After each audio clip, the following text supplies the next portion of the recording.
Hello and welcome back to another episode of Wave Work Stress Goodbye with me, Luke Richardson. Today's episode is why you can't stop working even when you want to. Now, if you're a new listener, many thanks for giving your time to listen to me on this podcast. If you're returning after previously listening to another episode, again, I'm very, very grateful for you taking your time out to hear me give some words of wisdom. So, why you can't stop working even when you want to. So what does this mean? Well, this podcast recording is designed for those people who just simply can't switch off, to summarise. So if you're a person who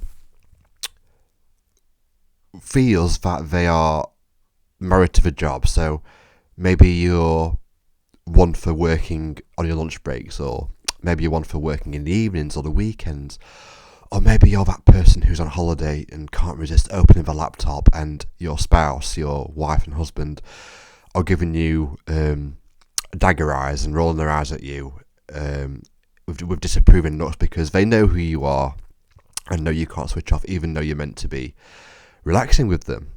And, you know, their precious moment, being on holiday and spending that time to work, it's understandable because we feel like we have a lot to do, but ultimately we're missing out on memories and special times with the loved ones that we want to share those times with.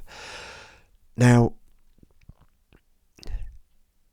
if you're one of those people who feel like they work too much, as I've just described, then it's understandable you'd feel that way because you might have a lot of work to do and you feel the only way you can keep on top of it is to do those extra hours. And ultimately, the reason why I've worded the podcast title this way is because you're probably listening to this podcast recording because you know that you work too much and you want to work less, but you don't know how. And if that's you, you've come to the right place.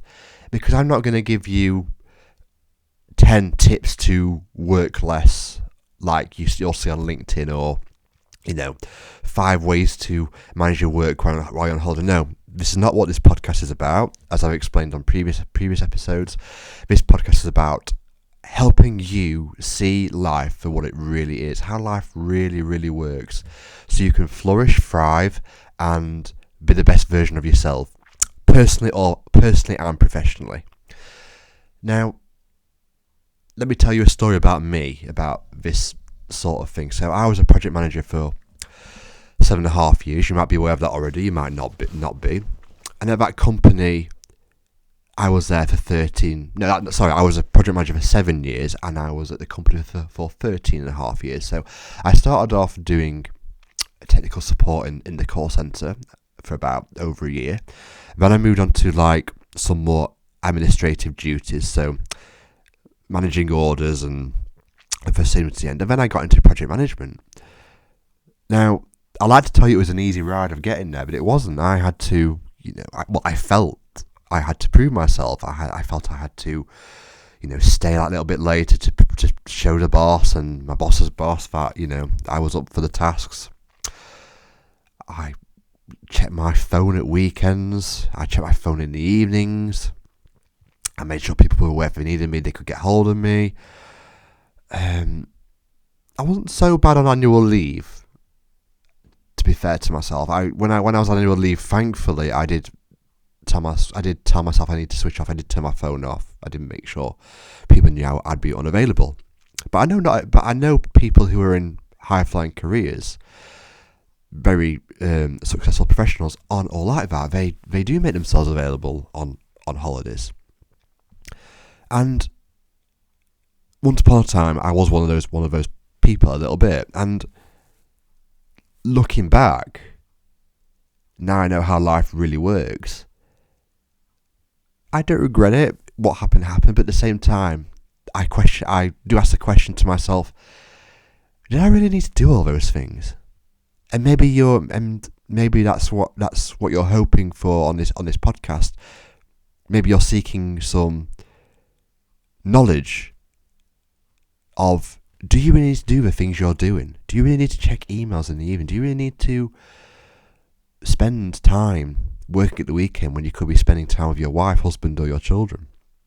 Or just doing the things you need to do for you, like going to the gym, or going for a run, or going for that walk, or it might just be doing something for you which involves slumping out on the sofa at the weekend and watching a Netflix binge, binging on a Netflix series. Fine.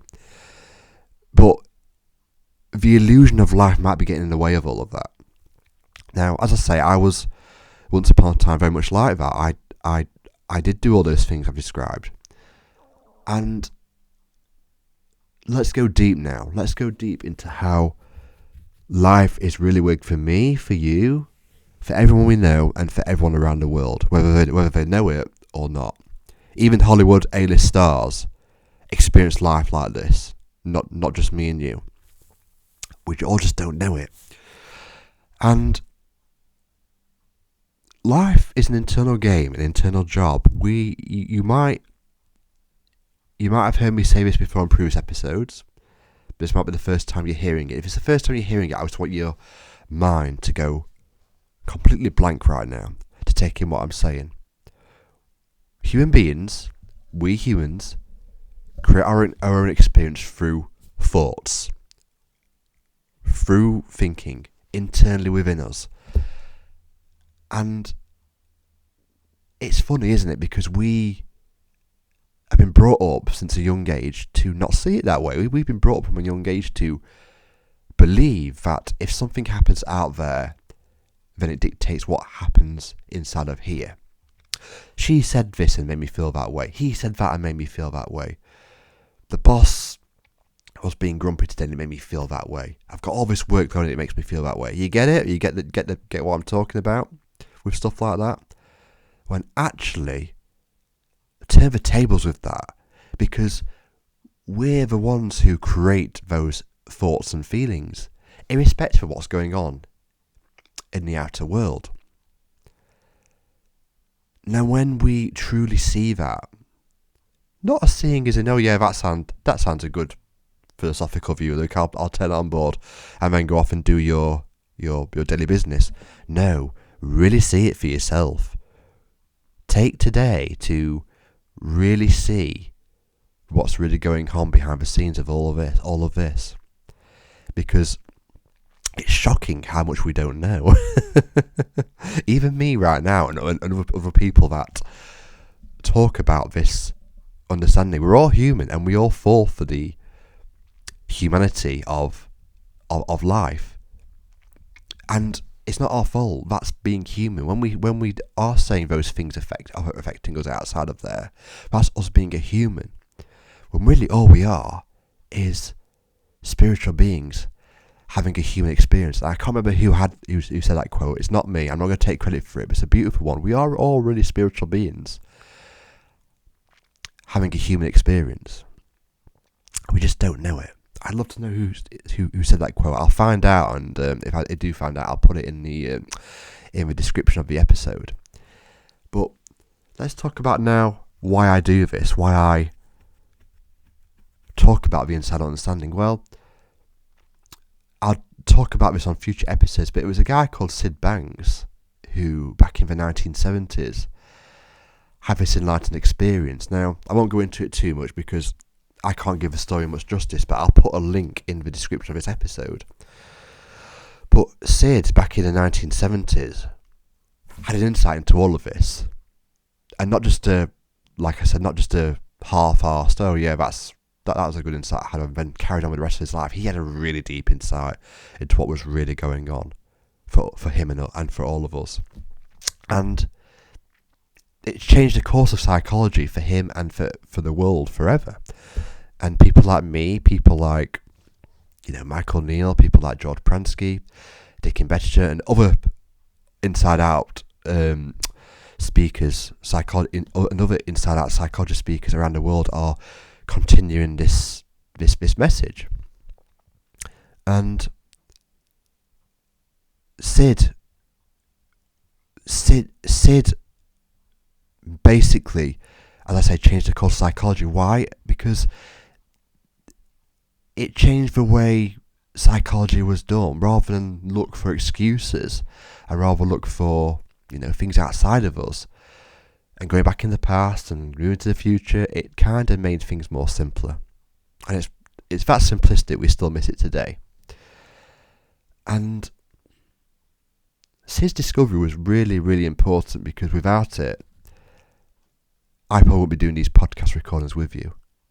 And his experience, it's not as if Syd invented gravity. Gravity is a truth, right? And I'm not saying that's I'm not saying Syd invented in a metaphor gravity, because this like gravity has been around for generations and generations and generations. I'm not saying Syd invented this, but Syd's discovery was extremely important, discovering this, because without it, people like me, people like Michael Neal, people like Dickie Bettinger probably wouldn't be doing what we do today, teaching this to others. And psychology would still be looking at, external factors and going into the past as the excuses to people's behaviour, when all it is simply thought in the moment, and we just all can't see that. Now, I had a guy at work this week, at the job I work at now, not the company I worked at for 13 and a half years, but another company now, and I was speaking to him, and he said this to me: I can't see how I can have a week off work right now. And at first I thought that was pretty plausible. I was a human being having a human conversation with somebody else. But now the days have gone on, I've got a bit reflective on that and thought, it probably is possible for that guy to have a week off work. But his reality of his situation doesn't let him see it. If he's all caught up, like you are, like I can get like he is, like anybody else can, if he's all caught up with all his stressful thinking and the illusion about work that he has to never take a vacation, then of course he's going to feel like he can't take a week off work. But the beauty about the inside understanding is his reality could change. He could wake up this morning and think, you know what, I can have a week off work. And he goes off and has a week off work. That's probably exactly what he needs and what you need.